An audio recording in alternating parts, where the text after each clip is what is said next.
from after harvesting when their boat capsized on the Oti River.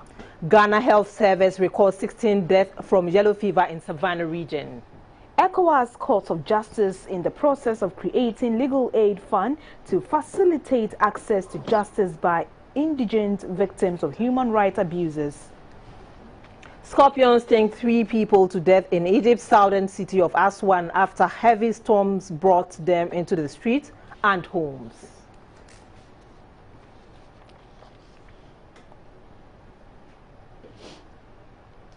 Hello, good evening. You're most welcome to News Hour Live on GBC News, your news and governance channel. My name is Michelin Taka. I am Rahamut Mahmoud Jawando. The news is also live on GTV and on Facebook at Ghana Broadcasting Corporation. The news in detail now. The Saboba District Police Command has detained the head teacher of St. Charles Wanga RCJHS, Mr. Emmanuel Jija, whose farm the pupils were returning from the harvesting when their boat capsized on the Oti River. A source told GBC News that Mr. Jija reported himself to the Saboba District Director of Education and was subsequently sent to the police station to officially report the incident. He was arrested and detained. He is being arraigned before court on Monday. Meanwhile, the police is preparing to release the bodies of the deceased people to the family for burial. The head teacher of the school, Mr. Emmanuel Jija, is alleged to have sent 30 of his school pupils to harvest his rice farm on Friday. However, on their way back, the 2 canoes on which they were traveling collided on opposite direction. 15 of the pupils on board were able to swim to safety. A search party retrieved 7 bodies yesterday and 1 body this morning. However, a search is still ongoing to retrieve any missing body.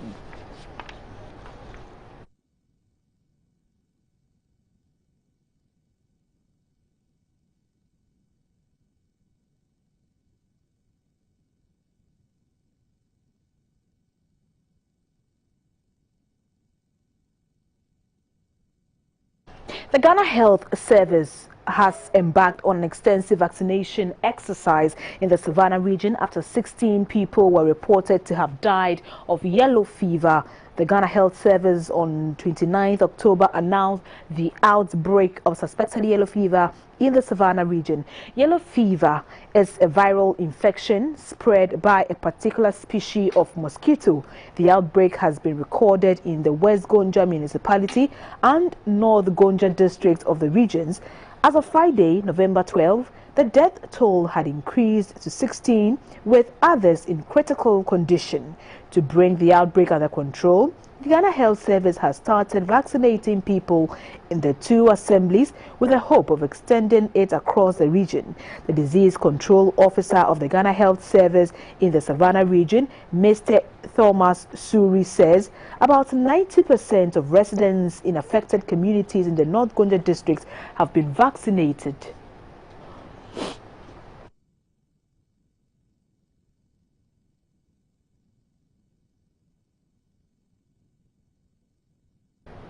The Ecowas Court of Justice is in the process of creating a legal aid fund that will facilitate access to justice by indigent victims of human rights abuses who could otherwise not afford legal representation in approaching the court. At a joint retreat organized by the court and the United Nations High Commissioner for Refugees in Lagos, the judge said that when established, the fund will be a milestone achievement for the Ecowas region and contribute to improving access to the court.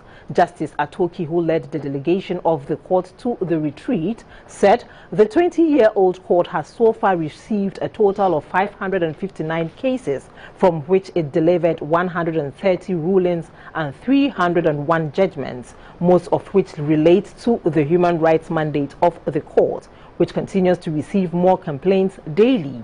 She said many ECOWAS citizens were unaware of the existence of the court and unable to access the court for the protection of their rights, which explains why the court has put in place strategies to give visibility to the court. It has therefore intensified efforts to enhance awareness of its existence through its external court sessions, the online publication of its judgments, and in the law reports of the court for dissemination, within and outside the region, in addition to undertaking sensitization missions to member states to raise awareness of key stakeholders about the work of the courts. The Vice President, Dr. Mahamudu Bawumia, has challenged the new Auditor General, Mr. Johnson Achiase, to approach his duties with diligence and the utmost professionalism. At his swearing-in, Dr. Bawumia said the government is keen on protecting the public purse, and the Auditor General's role is vital in achieving this while fighting corruption in the country. 3 other boards, the Audit Service, Internal Audit Agency, and the Civil Service Boards, were also sworn into office. First to be inducted into office was the Governing Council of the Civil Service. This is the 7th Council of the Civil Service. The 9-member board is chaired by former Supreme Court Judge, Justice Rose Constance Owusu. Its duty is to ensure implementation of the Civil Service Law 1993, which is to assist the government in the formulating and implementing of government policies to develop the nation. The Vice President, Dr. Mahamudu Bawumia, charged the board to shape the civil service into a world-class one, challenging them to be relevant to meet current demands and improve service. The chair of the council, Justice Rose Constance Owusu, promised the board's commitment to chart a progressive and transformative path. The Internal Audit Board is the governing board of the agency. It formulates policies by establishing appropriate structures to effectively and efficiently execute its role. Swearing the board, Dr. Bawumia said internal auditors are key to the government's fight against corruption and to protect the public purse. He commended the board for rolling out measures to save the country about 387 million Ghana cedis in 2020. The acting board chair, Dr. Amperifofi, called for a new approach to public sector auditing in Ghana and better conditions of service for the internal auditors. The next was the Auditor General, Mr. Johnson Achiase. His job is to check the spending of public funds and resources by looking at whether these were used for the intended purposes with regard to economy, efficiency and effectiveness. He urged the new Auditor General to work with the board to uplift the image of the board by ensuring accountability, transparency in the quest to fight corruption in Ghana. It is expected that the Auditor General will continue to perform the functions of the office with diligence and utmost professionalism. It is my wish and prayer that you will not only continue with this current level of efficiency, but also move the affairs of the service beyond all the expectations of the government. The Auditor General, Mr. Johnson Achiase, said he will ensure that the public purse is well protected. We promise that we will not fail you and we will not fail the good people of Ghana in our fight against corruption and zealously protecting the public purse. The board is chaired by Professor Dia Ajiman, a former Auditor General. The Vice President, Dr. Mahamudu Bawumia, says corruption is the biggest moral canker eating all the fabric of society. At the 76th graduation of the Trinity Theological Seminary in Accra, Dr. Bawumia said faith-based organizations are duty-bound to support the government's digitization efforts to reduce corruption, while demanding a high sense of morality from those who seek to occupy public office. The Trinity Theological Seminary was established to offer Christian training, teachings, guidance, counseling for holistic ministry. It also trains individuals for ordained ministry and church workers for growth and development. The seminary has been the center for training for many ministers of the gospel. In 2021, 217 ministers of the gospel graduated, 16 earned a certificate in ministry, and 54 graduated with a bachelor's in theology. In the master's category, 91 were honored with Master of Arts in Ministry, 41 had Masters in Divinity, and 11 earned a Master's of Theology. 3 ministers were conferred with a doctorate in philosophy in theology.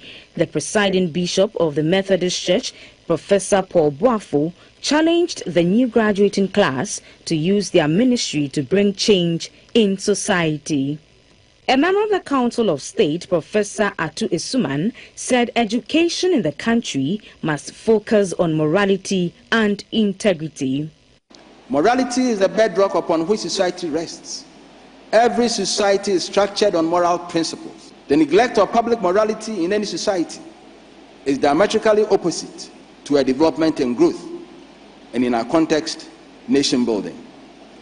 Such society experiences injustice, instability, public corruption, social disorder, and many other vices that are inimical to its development. The president of the Trinity Theological Seminary, Reverend Professor Kwabena Asamoah Jedu, said high standards of morality must be demanded from public office holders. You see how a country as religious as ours has simply descended into impiety of the worst kind. There are people who cannot construct one sentence as they run political commentaries without inserting an insult into what they are trying to put across. The decline in public morality has brought our nation to a dangerous level in which leading public figures continue to run down our important institutions, such as the Supreme Court and the Electoral Commission, because some judgment or some decision did not favor their cause. The Vice President, Dr. Mahmoud Baumia, said the surest way to fight the high levels of corruption in Ghana is reducing the human interface in government services. We must endeavor, both in our public and our private lives, to do what is morally right and eschew what is morally evil. A high sense of morality is sine qua non of good citizenship. Religion is what we need in order to build a good society. Dr. Baumia said government will support the seminary with a hostel facility for the school.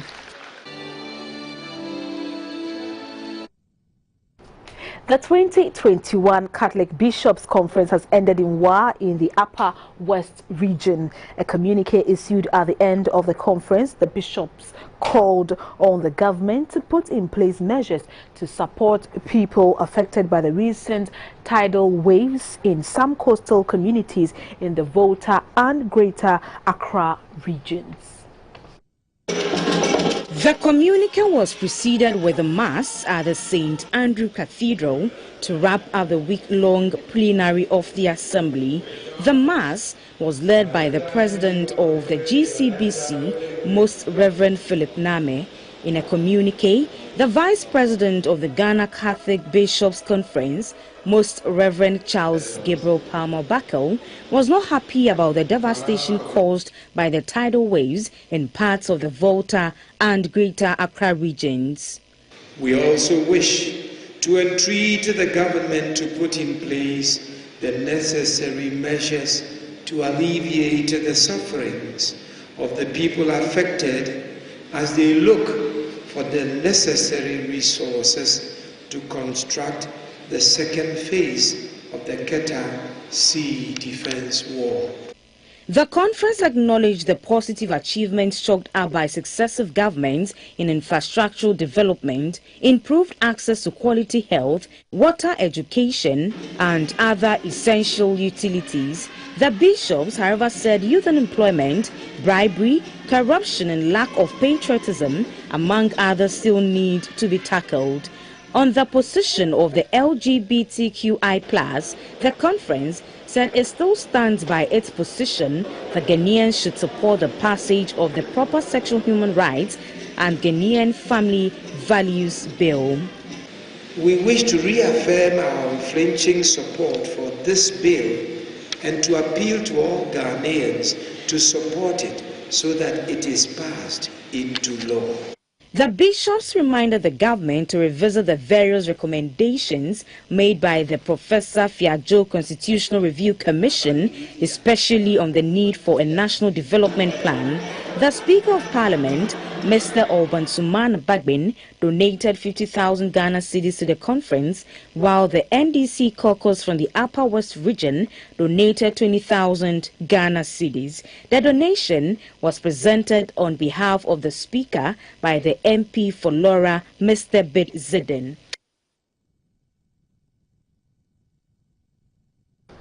16 ICT teachers from junior high schools in the country's 16 regions are taking part in a 7-day Trainer of Trainers program in Cordon at Chebi in the Eastern region. It is a program under the Digital Transformation Centers project to equip the teachers with skills in the use of coding tools to become master trainers in their respective schools. The Ghana Investment Fund for Electronic Communications, GIFEC, is implementing the project with support from the International Telecommunications Union. In 2020, the Ghana Investment Fund for Electronic Communications, GIFEC, with support from the International Telecommunications Union, the Norwegian Agency for Development Cooperation and Cisco, introduced the Digital Transformation Centers project to help build an inclusive digital society. A major component of the project is to create a coding club for young girls across the country. Ahead of the formation of the clubs, 16 ICT teachers selected from junior high schools in the 16 regions of the country are being equipped with skills in the use of coding tools. The program includes Scratch, Python, and HTML. After the training, they are expected to create a 64-member girls coding club within 2 years in their respective schools and pass on the acquired knowledge to the girls, who will in turn pass on the skills to their colleagues. The broader goal of the coding club for girls is to give an opportunity for girls to explore careers in ICT and develop their creativity.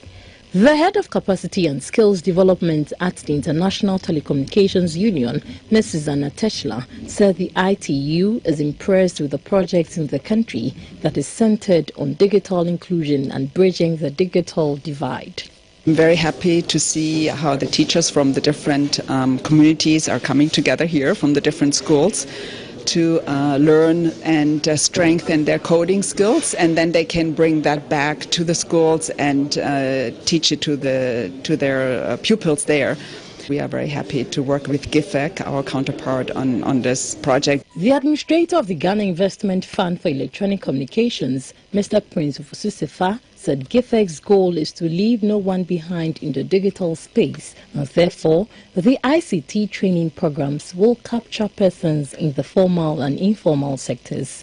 Skills development is crucial in the digitalization process, and it guarantees maximum and efficient use of digital equipment and technologies in a digitized society such as ours. To this end, GIFEC's capacity building program focuses primarily on providing various basic ICT skills to students, artisans, women, entrepreneurs, and the girl child. 2 teachers, Ms. Bridget Banini of the Hamdaria JHS and Mr. James Abusanga of the Levite DAJHS at Etimetim in the Ashanti region, say they have had insightful training. Young women between the ages of 15 and 25 with only a high school education from underserved communities in the country have been trained for free in coding and digital skills. The initiative, driven by Rotary Club, seeks to empower them for the digital economy. The training program, dubbed Runko Rotary Girls Coding Project Cohort 5, is a partnership between the Rotary Club of Limburg Waterplus in Germany and the Rotary Club of Accra Airport. With a $75,000 global grant from Rotary International, the project forms part of Rotary's community economic development. The 3-year training program for the 300 young women in coding and digital skills will also include experimental leadership, etiquette, and entrepreneurial training. As part of the project sustainability plan, a business resource center has been established and currently manned by the graduates. It offers business services to the public to generate additional funding to sustain the program for an additional 5 years after the global grant ends. A member of the Rotary Club of Accra Airport, Rotarian David Nyante, advised the beneficiaries to make good use of the skills they have acquired. Cohort 5, we send you off to a world shaped by coding. Now it is up to you to use your skills in coding and your soft skills to help yourselves and to help others. I am confident that you will, and make Soronko and Rotary proud as your predecessors have. So far, 100 young women have already been trained since the start of the project in August 2020. This year, an additional 100 will be trained and another 100 trained in the 2022-2023 Rotary year. A memorandum of understanding with two firms to develop her carbon market project and implement Article 6 of the Paris Agreement on Carbon Market. The two, Mercuria Energy Trading in Switzerland and Sweden Energy and Environmental Agency, signed the agreement with the Environmental Protection Agency in Glasgow. Mercuria Energy, one of the largest integrated independent energy and commodities companies, is injecting some capital to build capabilities of local businesses to invest and implement greenhouse gas emissions reduction projects. The agreement will cover oil and gas, transportation, marine and coastal water conservation, alternative waste management, sustainable greenhouse energy, forestry RED Plus program and other sectors of benefit to the parties. The Environmental Protection Agency is the implementing body in Ghana. Even as the whole world has disappointed, the G20 has disappointed the whole world by coming out with the promised $100 billion to help climate action financing. Sweden, in this whole small way, find a bilateral way to deal with Ghana to realize our nationally determined contributions. Next was Sweden's energy agency signing a memorandum of understanding on Article 6 of the Paris Agreement. We already entered into a bilateral agreement with the Swiss government, so we'll be guided by the government of Ghana, the EPA, which has a huge amount of expertise. We'll just be providing that financial and technical support. Ghana's Minister for Environment, Science, Technology and Innovation, Dr. Kwekwe Friye, said actions being taken today are to avert a future disaster. The human species is the most dangerous animal that you can encounter. And once you realize that we are on the brink of disaster, we must take actions that will walk us back. We are renting this earth for future generations, and we must take the steps, the concrete steps, to make restitutions that will inure to the benefit of future generations. Sweden's Deputy Prime Minister, Mr. Per Bolund, said working together will help achieve emission reduction. The Paris platform has provided us with a tool that we can use in order to achieve higher emission when it comes to climate change mitigation. And that is the Article 6 platform, the opportunity to also work together to decrease emissions on a global scale. All these are targeted towards achieving Ghana's nationally determined contribution, NDCs. Even though almost all 10,000 streets and intersections within the Kumasi metropolis have been assigned names, there is very low public awareness about these names. Our Ashanti regional correspondent Nicholas Osewusu reports that residents are unhappy with the strange names being attached to their streets and property, but the KMA says the names are dummy generated and will be changed in due course. Officially, 10,000 streets and intersections have been identified within the Kumasi metropolis. All these streets and intersections have been assigned specific names. Just behind me is the name assigned to this particular street to my left, Emmanuel Assembly Street. And this street is supposed to reflect the Emmanuel Assemblies of God Church that everybody can identify with. On my right is the house belonging to a prominent resident of this area known as YF, Yao Frimpong. Everybody identifies with this man, and the streets have been named after this man. We want to engage the people to find out their level of awareness about the streets that have been assigned to where they stay, and whether or not they are even aware of these streets' names. Yeah, my mini din on the hay. He didn't if on board and it's unnatural. Oh, no, or ton fish near ye. But we're free. I know my street name, Ofori Kuragu Avenue.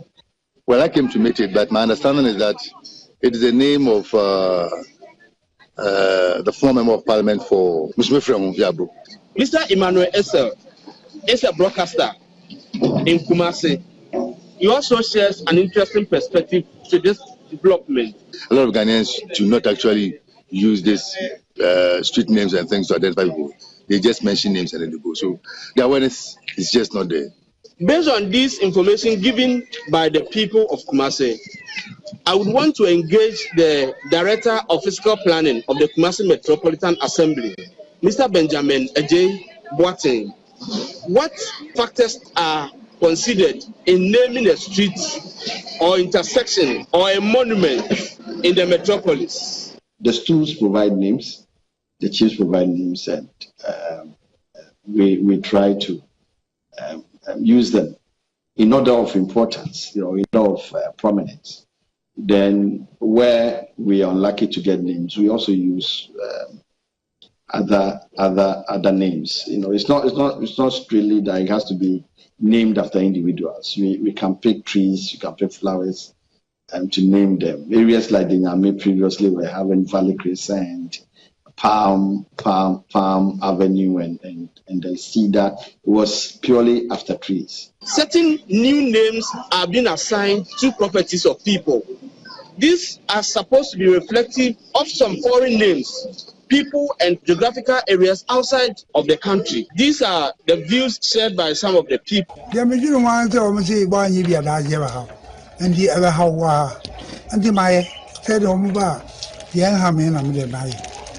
Me dano me free kromuko fie me ko na ede bibia be bon hamburger bi me hamburger kra I say me hu ne say Germany gonu ni bi o say Germany close ni bi din ti eno say na tie eno de abebo ye dan no ti me nim ni me ni kra. What is happening is that we send our data to them so that they can marry our data with the GPS and whatever they are doing in Accra. But unfortunately, some of them, they couldn't do it. So they gave dummy names. I don't know if you get the word, dummy names. And those dummy names will be replaced with the real names. That's why I said,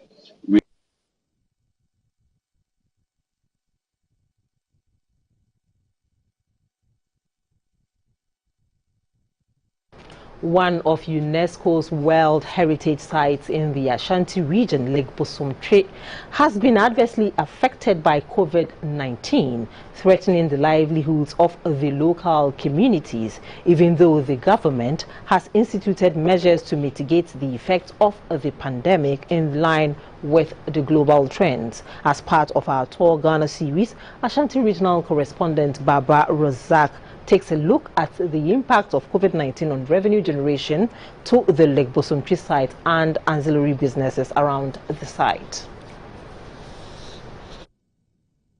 Is the only true inland lake in Ghana, located within the Bosomtwe districts of the Ashanti region. It is surrounded by about 22 villages. At the moment, only one settlement, Abonu, a fishing community with a projected population of 1,500, has its tourism potential relatively developed. Visitors describe it as an ideal place to relax and enjoy nature. Lake Bosomtwe is one of 6 UNESCO designated biosphere reserve sites. It is one of 3 of such internationally recognized sites in the country, with Bia in the Western North region and Songo in the Greater Accra region as the other 2 sites. From oral tradition, Lake Bosomtwe was formed in 1648 when a hunter pursuing an antelope shot and injured the antelope, referred to as Otwe in Twi. The antelope, however, continued its run until it disappeared in a small pond ahead. The said hunter, by name Akrabompe, in shock decided to stay beside the pond and never returned to his town of Isamine. He then named the place Bosomtwe, which in English translates Antelope God. He believed that the water was a god and saved the life of the antelope. The Akwemuhene of Abonu, Nana Ajiman Okodom, explains further the oral tradition of the formation of the lake.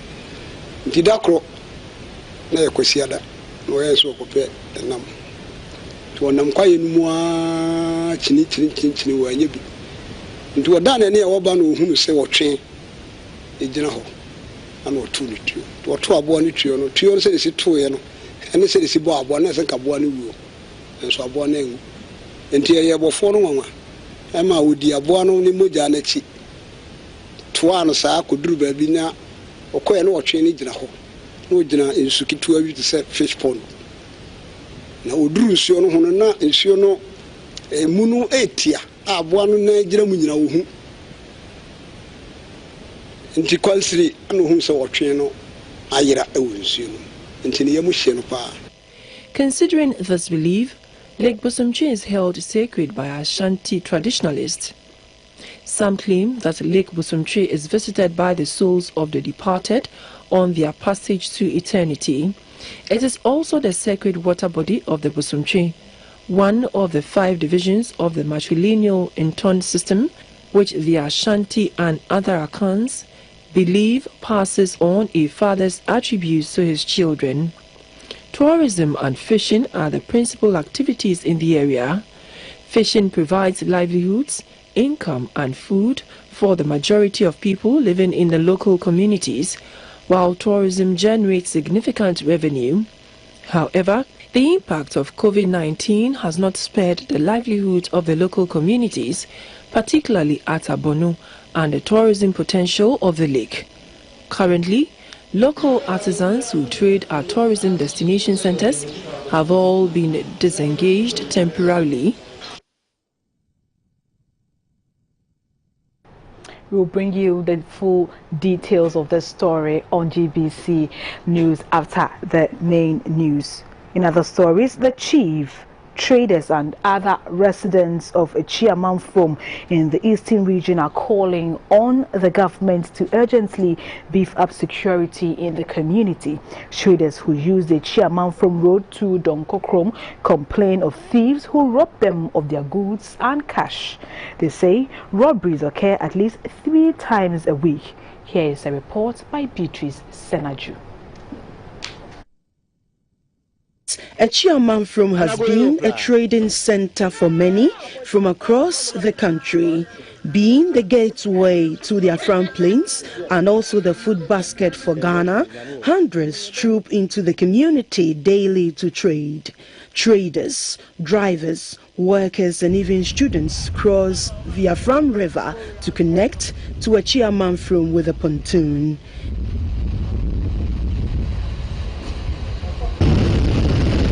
It is interesting to see the pontoon carry both heavy-duty trucks, foodstuffs and traders at one go across the river to Achiase.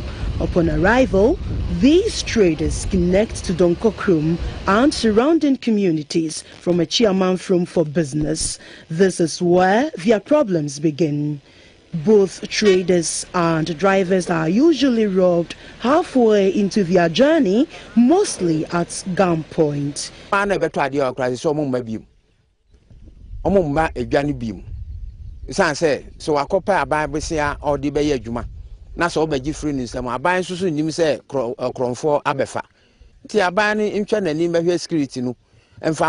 Yao Audu is a station master at Achiase. He narrates how their businesses have been adversely affected by the frequent robbery cases.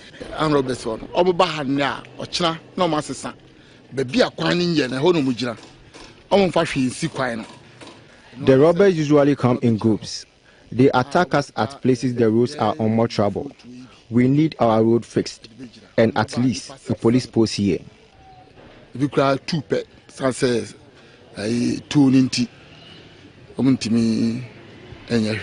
Ernest Tanim is a driver and a victim to these robbery incidents on their roads. He gave an account of his ordeal.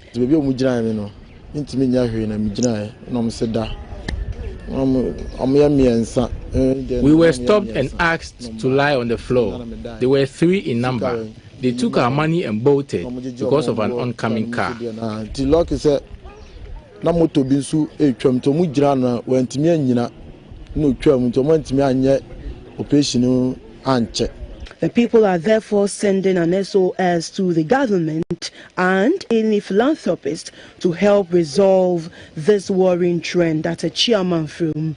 They believe a police post at Achiase will help reduce this menace in the town.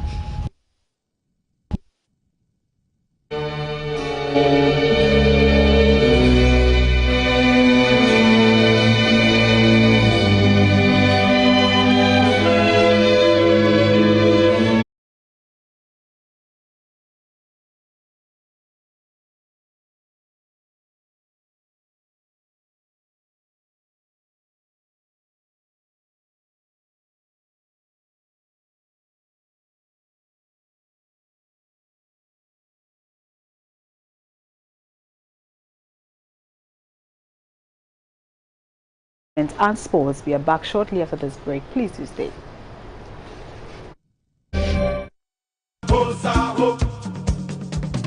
The Association of Ghana Industries, in collaboration with the Ministry of Trade.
You promised to give me water. This water is coming from the gutter. It will make me sick. Your Honor, that is it.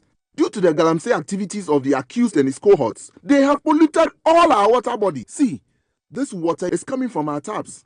They have destroyed all our forests, and above all, the activities are killing people. Mr. Eja, you have been found guilty of indulging in galamsey.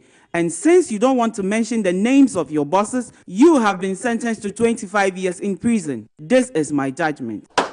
Please, I'll talk. Mr. Francis is bad. Mr. Mountain is bad. Mr. Uzu, please, Your Honor, please. Yenjai galamsey. Yenjai galamsey.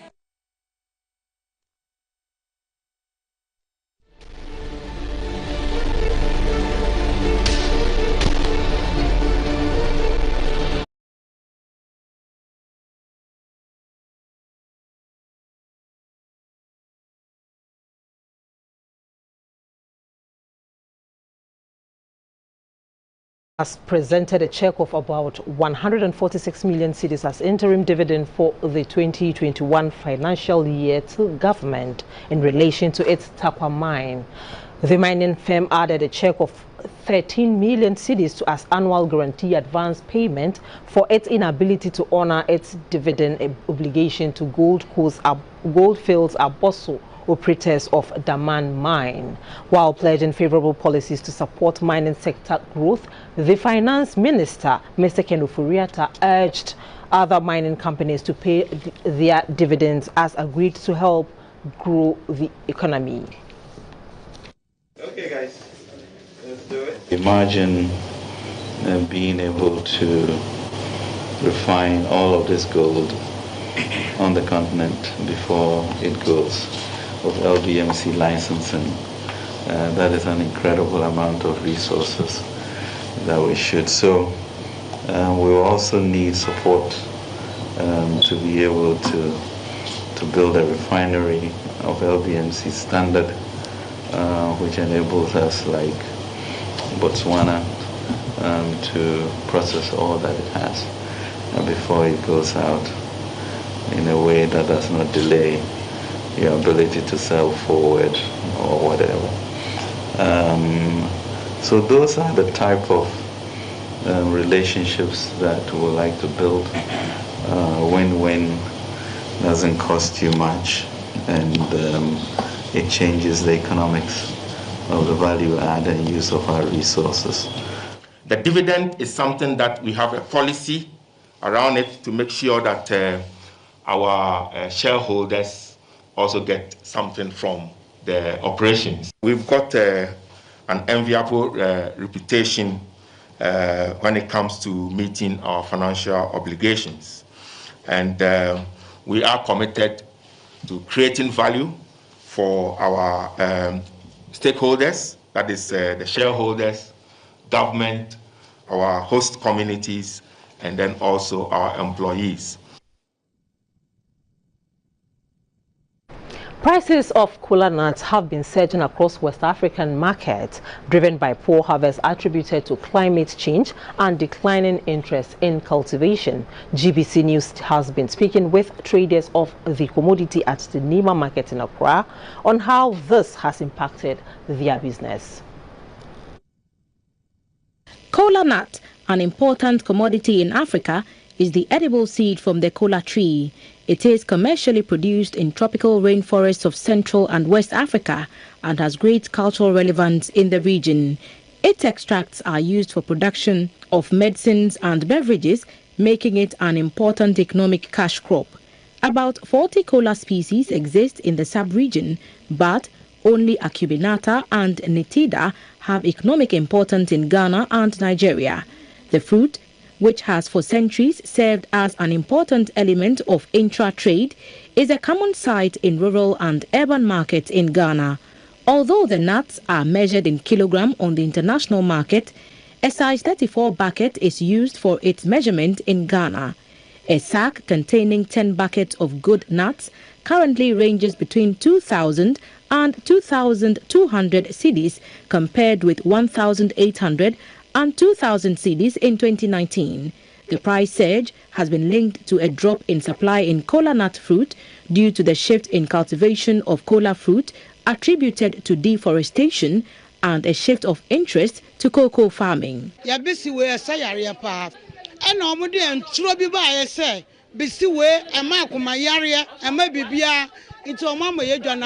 Kola nut is good for our health, but misinformation surrounding its consumption has affected its patronage.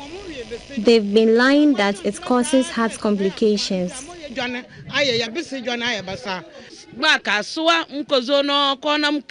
Patronage has been low, coupled with supply constraints, have made the business difficult.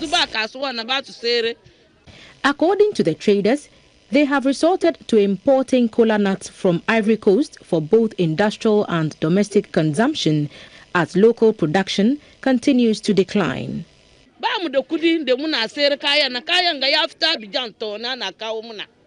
We now rely on Abidjan for kola nuts.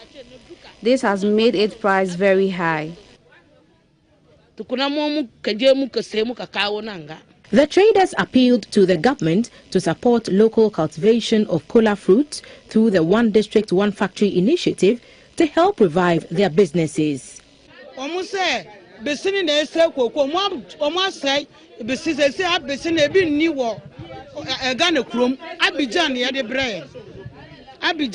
They claim the kola tree affects cocoa cultivation, so most of the trees have been cut.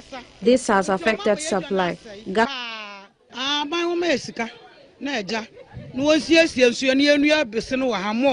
Government should support us with soft loans to revive our business.